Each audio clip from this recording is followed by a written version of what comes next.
So, hey guys.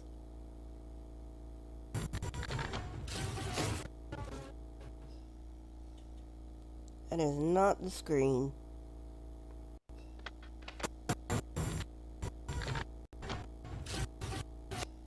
There we go.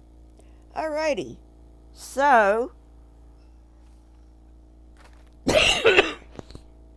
sorry about the coughing. Um, so today, to start off the live stream, we have, drumroll please, the comment of the week. And this week's comment of the week goes to Maryann Lockwood under Connecticut Witch Hysteria. No music. Quote, I'm not surprised this happened to many women. Even women that were midwives were sometimes brought up on charges of witchcraft. Men have always subconsciously or consciously feared our power. End quote. Congratulations, Maryann. I have pinned your comment to that particular video. That's all I can do right now. When I get bigger, as in I get a bigger channel, I will be doing something else, but right now that's all I can do. Yes, I agree. Although it did happen mainly to women, it also happened to men too. And I think the reason it happened more to women than to men is because they, well, first of all, you have to understand that back in that day, everything was male oriented. And, you know, uh, part of the accusation of witchcraft was, you know, having sex with the devil and this and that and the other. And you kind of wonder, you know, um,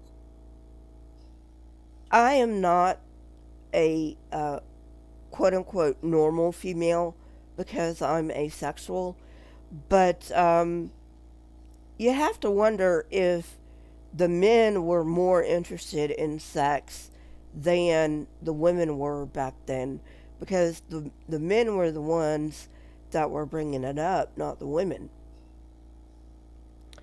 And you know, sometimes I wonder if it had something to do with the fact that women just didn't want to have sex with their husbands sometimes. I don't know. I don't know how it was back then. Um, but at any rate, yeah, the hang up with sex with men back then, it just, it makes me wonder, you know?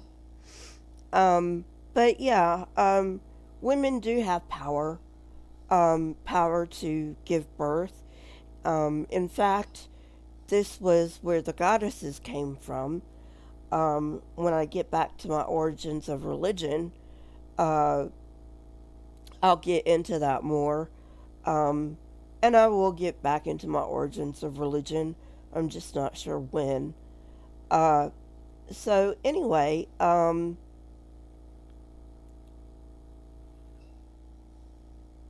so yeah, at first it was goddess, at first it was goddesses more than the gods. The goddesses were more in control than the gods because women had the power to give birth and men didn't really understand what their role in it was. So, anyway, so congratulations, Maryann Lockwood. And getting on into our topic of the day. Now, remember, this is when I let my hair down with the Bible, just having fun with it a bit. If you want my serious answer, wait until my edited series comes out. I don't quite know what it's gonna, uh, what the, what I'm gonna name the series is yet. Um, but it will be edited and it will be my series answer to things in the Bible. This is just me letting my hair down, having a little fun, and making fun of the Bible, which I used to hold as the Holy Word of God, which, looking back, I can't think how I ever got to that point in my life. Again, I was raised in it, so that's probably how, if I had been introduced to it later on, I probably would have been, eh, get out of here with this.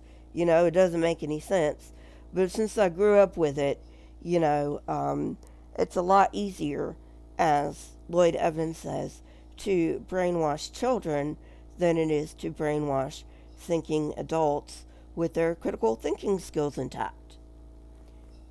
So let's go to Genesis 9, which is today's topic, God's covenant with Noah.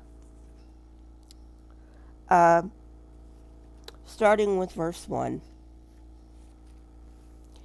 Then God blessed Noah and his sons, saying to them, "Be fruitful and increase in number, and fill the earth.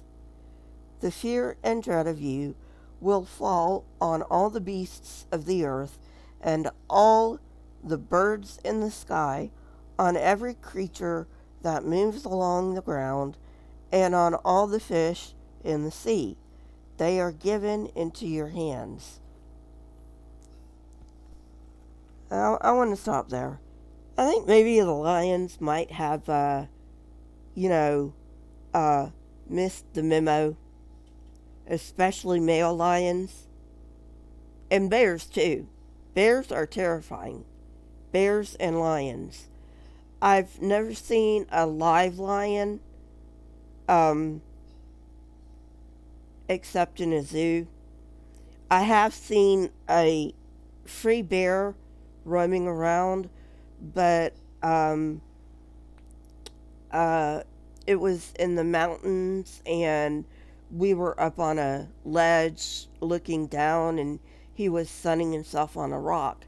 So even then, it was terrifying knowing that beast could,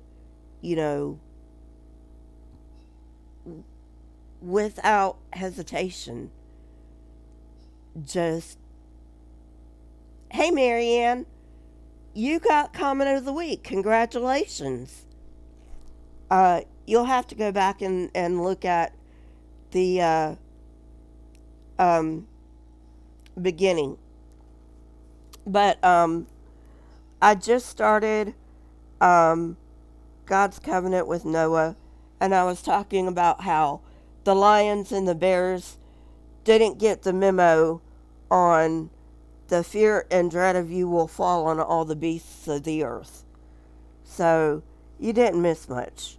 Welcome. Okay. So yeah, I don't think the lions and the bears got that memo.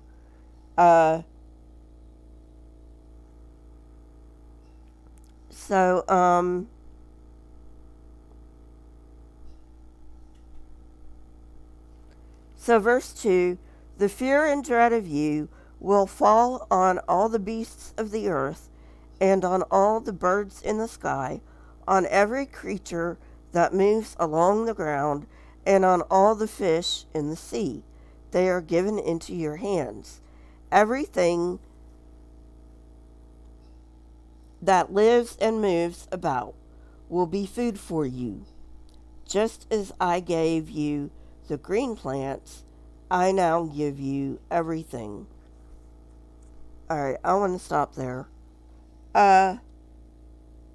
Really? Just as he gave us the green plants, he now gives us everything. Okay. Alright. Um, what about blowfish? If they are not cooked in an exacting manner, they are poisonous to humans. And also about the plants, there are poisonous plants out there too. So obviously, he didn't give us all the plants. He didn't give us everything. So why is he saying that he did? Because obviously, there are things out there that if we eat, we will die because they are poisonous. Verse 4. But you must not eat meat that has its lifeblood still in it. And for your lifeblood, I will surely demand an accounting. I will demand an accounting from every animal, and from each human being too, I will demand an accounting for the life of another human being. Okay, so it seems to me like what he's saying here is that every animal that eats another living animal that is alive, he's going to demand an accounting for. That makes no sense whatsoever, since carnivores must eat animals that either are still living or have recently passed, such as lions and tigers and bears, oh my. But, I mean, seriously, are we supposed to... I don't know how I ever believed this stuff. Honestly, I don't. I mean, seriously, when you look at it, when you really look at it, it doesn't make sense. But you're brainwashed when you're young into saying, yeah, this makes total sense. Okay, verse 6. Whoever sheds human blood, by humans shall their blood be shed, for in the image of God has God made mankind.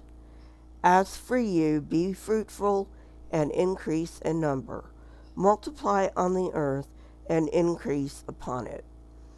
Let me stop there. Whoever sheds human blood, by humans shall their blood be shed.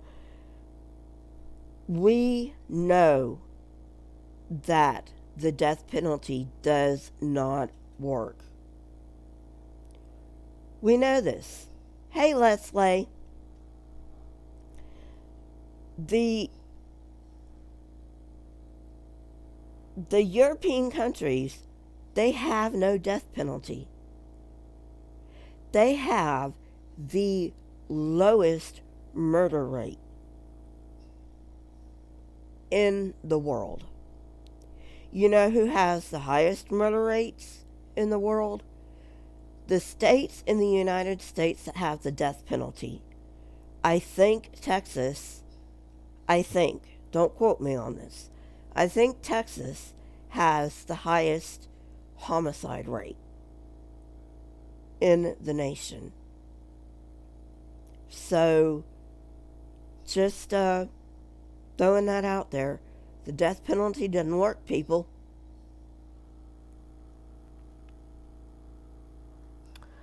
Verse 8. Then God said to Noah and his sons with him, I now establish my covenant with you and with your descendants after you, and with every living creature that was with you, the birds, the livestock, and all the wild animals, all those that came out of the ark with you, every living creature on earth. I establish my covenant with you. Never again will all life be destroyed by the waters of the flood. Never again will there be a flood to destroy the earth. Hey, let me stop there too. A little bit, Maryann, thank you. Yeah, there'll never be another flood to destroy the earth, but God sure doesn't have any problem destroying the earth with fire now, does he? I mean, seriously.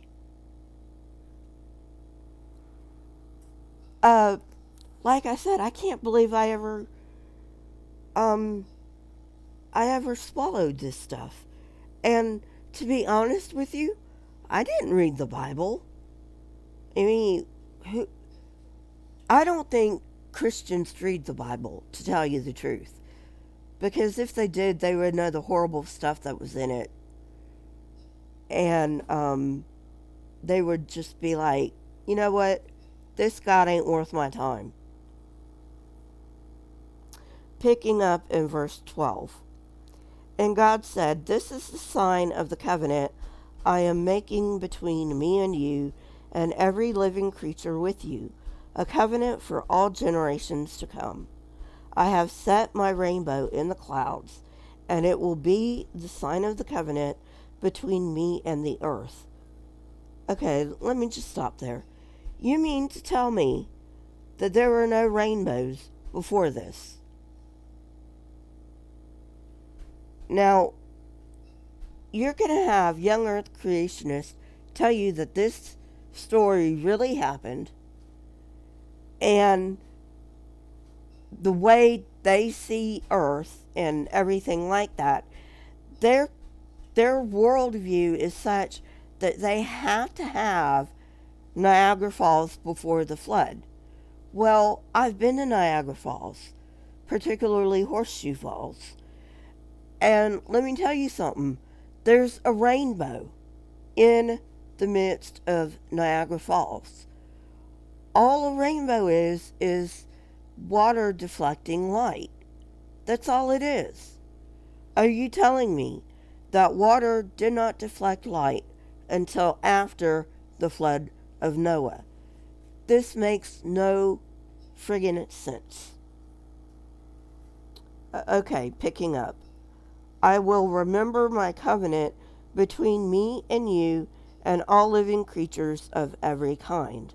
Never again will the waters become a flood to destroy all life.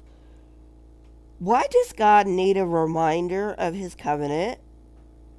I thought he was all knowing and all powerful. Why does he need a reminder? Is he going to forget? So, verse 16, whenever the rainbow appears in the clouds, I will see it and remember the everlasting covenant between God and all living creatures of every kind on the earth. Verse 17, so God said to Noah, this is the sign of the covenant I have established between me and all life on earth. Okay, now I want to stop there because I also want to say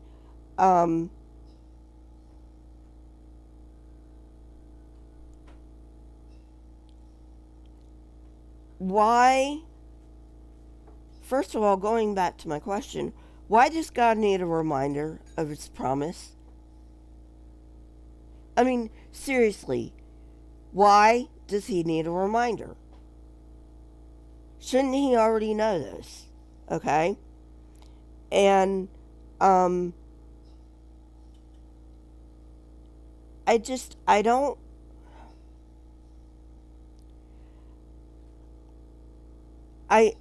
don't understand anymore how people can take this literally, especially since we have now found the Epic of Gilgamesh, where this story, yes, the Epic of Gilgamesh is before this story in the Bible. Atrahasis is actually another name for Noah. It's actually a translation. Noah is a translation of the name Atrahasis. So they have literally taken Atrahasis, translated it to Noah, and put it in the Bible. Literally. But instead of it being a local flood like the Epic of Gilgamesh, they decided they were going to do one better and make it a global flood, which again makes no sense because you can't have a global flood. You just can't. Alright, now, the next section is the sons of Noah, and for the genealogies, for the most part, I'm going to skip the genealogies because I don't really care, you know. Plus, I'm not very good at pronouncing these names. You know, if you want, you can substitute the names of Bob and William and, Les, and, you can substitute English names or, whatever names you're comfortable substituting. If you don't want to read the sorry, if you don't want to read the names they have here. So, going on, the sons of Noah who came out of the ark were Shem, Ham, and Japheth. Ham was the father of Canaan. These were the three sons of Noah, and from them came the people who were scattered over the whole earth.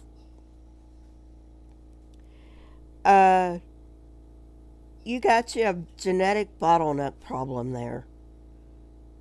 Look up cheetahs, and if you look up cheetahs, then you will see why this is a problem.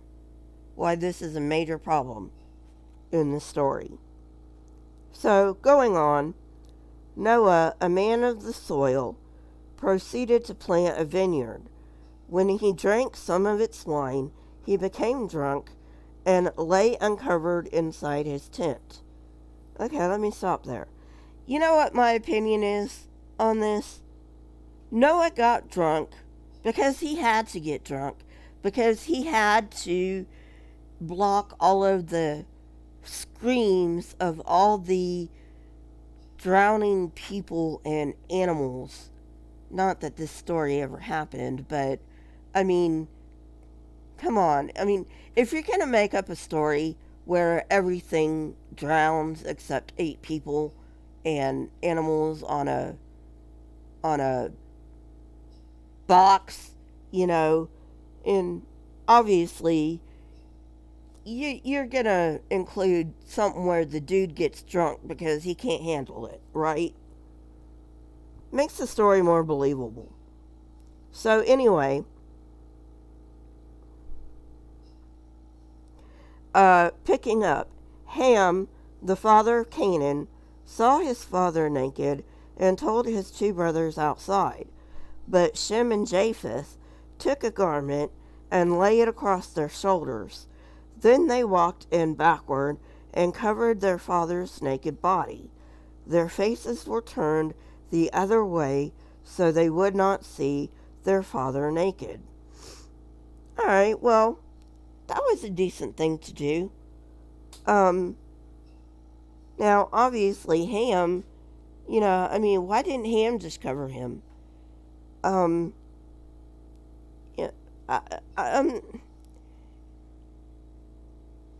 Granted, this never happened, but let's just give the benefit of the doubt that this did happen. Noah was naked, Ham saw him and told his 2 brothers. Okay, well, yeah, Ham did a shitty thing. He should have covered his father up. But it wasn't like Ham knew his father was naked. I mean, come on. Moving on. When Noah awoke from his wine and found out what his youngest son had done to him, he said, "Cursed be Canaan, the lowest of slaves will he be of his brothers." He also said, "Praise to the Lord, the God of Shem. Praise be to the Lord, the God of Shem. May Canaan be the slave of Shem. May God extend Japheth's territory. May Japheth live in the tents of Shem, and may Canaan be the slave of Japheth." After the flood, Noah lived 350 years. Noah lived a total of 950 years, and then he died, which is, of course, a bunch of bullshit. Nobody can live 950 years. True, Maryann. So my question is, okay, Ham did a shitty thing and not covering up his father's nakedness and telling his brothers. That was a shitty thing to do. But really, cursing him because he did that? Come on. That was an even shittier thing to do. So,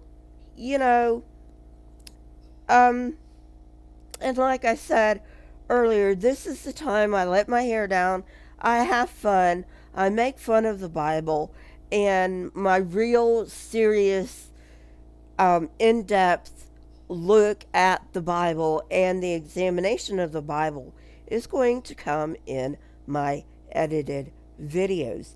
So, why would Noah curse Ham just for telling his brothers, "Hey, our dad's drunk and naked"? I mean, it doesn't make any sense. Sure, he should have covered up Noah. I mean, that's obvious.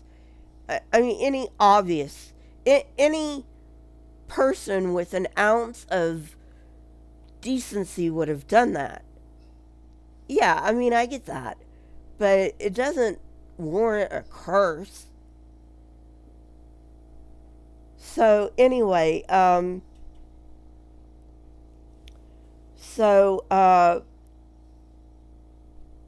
anyway, that is the end of today. Thank you very much for being here, Maryann and Leslie.